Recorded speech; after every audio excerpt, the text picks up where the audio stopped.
Hey, it's Patrick Regan here. I'm the CEO and co-founder of Kintsugi Hope, a charity that's trying to create safe and supportive spaces for those struggling with emotional and mental health challenges.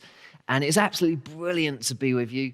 We've got a number of resources that may or may not help. I've written a book called Honesty Over Silence. It's okay not to be okay. Really trying to lift the lid on some of the really unhelpful theology around emotional mental health and looking at things around anxiety and depression and just asking for a much more real and authentic conversation.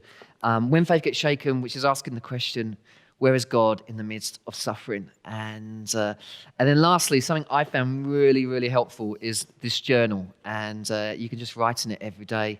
There's Bible verses and inspirational quotes. I know loads of people have been doing that during lockdown. That's been a really helpful thing for them. I want to start by telling you a story. It's a very famous story, so you may have heard it before. And it's from India.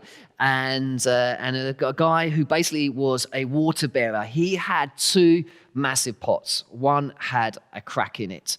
And each day he would gather water from the stream and he'd begin his long walk home. The whole pot carried the water all the way home very successfully. But the pot with a crack in it basically leaked out half of the water.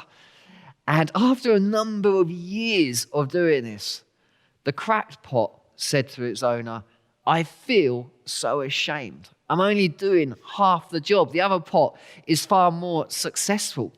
And the owner said, "Next time, look at your side of the path. I put you on one side of the path on purpose because I know of your flaws. The water leaks out. What I have done is I've planted flower seed there." And so the next day, the pot noted this beautiful row of flowers, whereas the pot that was whole, there was nothing there at all. And so often we need to realize that beauty comes from brokenness, that the broken parts of our lives are not something to be ashamed of. 2 Corinthians 4 verse 7, I love the way Paul talks about this. He says that, "But we have treasure in jars of clay to show that the all-surpassing power is from God and not from us." In New Testament times, a jar of clay, what they used to do is they used to use the thinnest material possible. So actually it would crack a little bit in the kiln. And the cracks, what they do is they allow the light to get out. So what they would do is they would stick a lamp in the pot and the light would shine out through the cracks. In other words, the jars were created to be vulnerable so the light could shine through. Isn't it amazing that when you think about it, that God created us to be fragile? And I've been thinking a lot about that. Why? Well, in Corinthians it says it's actually so that God's power, His power is made perfect in our weakness, that it can go through us. And actually, when we are a little bit more broken, I guess, I feel like we're a little bit more human, a little bit more normal, a little bit more genuine, authentic, integrity. And I think that speaks volumes to people around us. I don't think people want necessarily to hear success story after success story, us trying to sell Jesus to people. That actually people relate to our scars and not just our success stories. That they want us to be human, not just salesmen for Jesus that have a hidden agenda somewhere. Paula Gooder, the New Testament theologian, says this. She says, Paul's point in 2 Corinthians is that our cracked, imperfect exteriors, in this instance in particular, are nothing to be ashamed of. They are vital. A well-glazed pot keeps the light in. Only a pot riven with cracks can shine God's light in the world. The crack lets the light out. As Christians, we are not called to be perfect. We are called to be the ones with our cracks and imperfections, knowing that God's glory will shine through the cracks into the world around us, and the gold of God's love will mend our brokenness into something far more beautiful than it was before. You see, to be honest takes courage and it takes vulnerability. And for many of us, we're all desperate to belong. We all need that sense of belonging. We need to sense that being part of something. But for many of us, I think that we've mistaken belonging with fitting in. We've tried to fit in with everyone else. And yet sometimes we can be in church, we can be in other places, and we just feel lonely. We feel lonely in a crowd. And that's because I think we're confused that belonging and fitting in are two very different things. And actually to belong is what we need you to be, is more you. We need you to be authentic, to be truly seen for who you are. Belonging is being authentically known. You know, it's interesting. Brené Brown says this: belonging is being accepted for you. Fitting in is being accepted for being like everyone else. Fitting in is exhausting. Belonging is life-giving. We run these Kintsugi Hope Wellbeing groups. You would have heard about them. They're happening all over the country, supporting people with their emotional mental health. And in our group, I remember we got to the week on healthy relationships. And Diane, who was running the group, said, I want you all to write down your biggest fear on a bit of paper, put it in an envelope. It's anonymous. And then we're going to put the envelopes on a bit of tape on the table, and everyone's going to take a different envelope, and then we're going to read them out.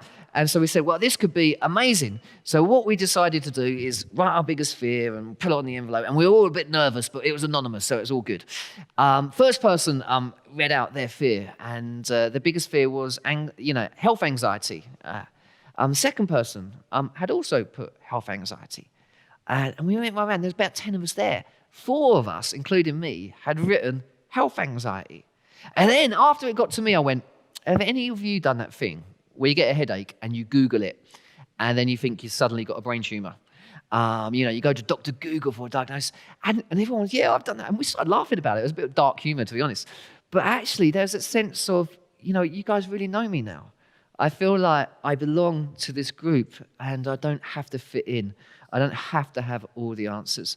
I want to stop fitting in to earn other people's approval. I want to be in a place that actually I'm going to be more authentic. And I know for that, I need to learn to let go of quite a lot of stuff. And that's part of life, actually, is learning to let go. I've got a little illustration here. This is how to trap a monkey, which I know is going to become very useful in your community. But basically, the way you trap a monkey is you get a coconut, you put a hole in the coconut, and you tie the coconut to a tree. And what happens is you put some food in the coconut, and the stupid monkey comes along, right? And he puts his hand in the coconut, and it grabs the food. Now, to get free, the only thing that the monkey has to do is let go, and it'll be free. But as the hunter creeps up, do you know what the monkey tries to do? It struggles even more. It will not let go. And the hunter suddenly gets the food. What a stupid monkey.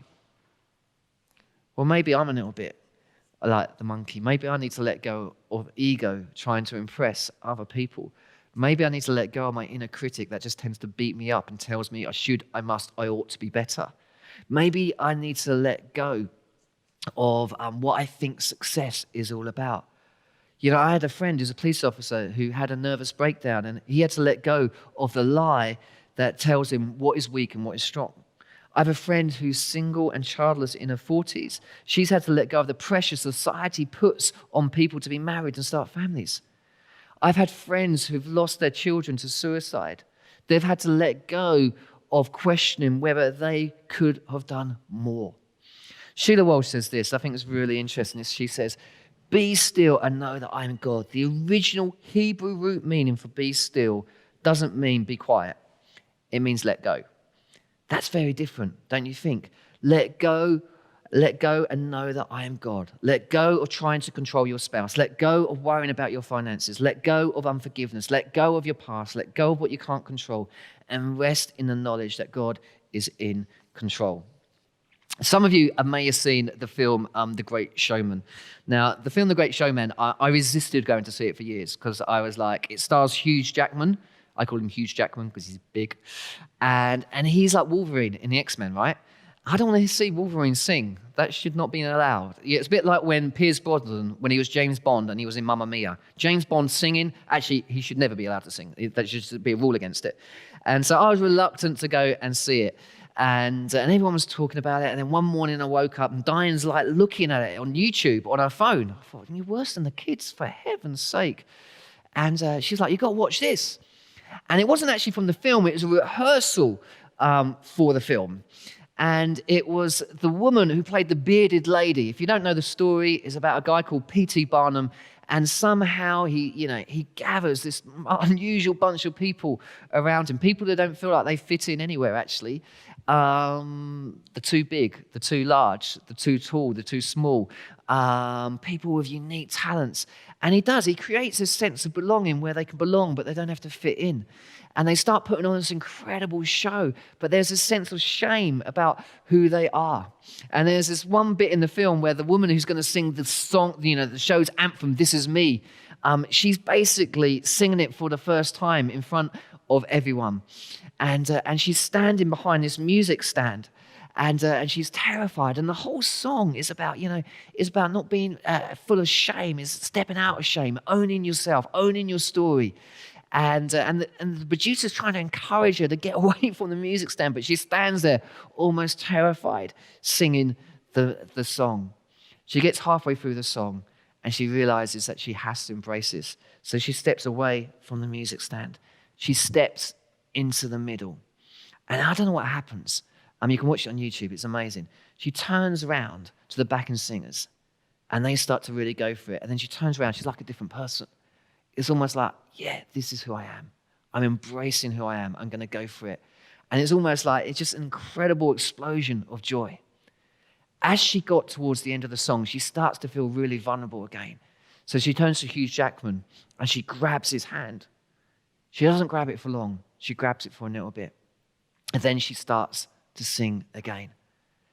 And as I was watching that, I felt God say to me, Patrick, it's time to step away from the music stand. I was like, what? You've got to be who you really are. Stop trying to be all things to all people. Stop trying to impress everyone. Just be authentically you. You're broken, but that's okay. That's how my light gets through. That's what Paul says in Corinthians. And it hit me so hard. But she felt a little bit scared, and I feel a little bit scared at times doing this, writing books on this subject. It freaks me out a little bit. But I know just like she grabs Hugh Jackman's hand, it's like, actually, God, you don't leave me on my own, isolated. I can grab you. You are there with me. It's interesting. Just before Jesus went into the desert, Mark 1, God ripped open heaven, and he said this, you are my son, whom I love. With you I'm well pleased. That Jesus belonged to the Father. And I guess where maybe I would differ from a lot of the sort of self-help things that are out there, I don't think we can do it on our own. I think we could succeed because actually we're made in the image of God. We're made to feel fragile. We're made to be human. We're made to let the light shine out.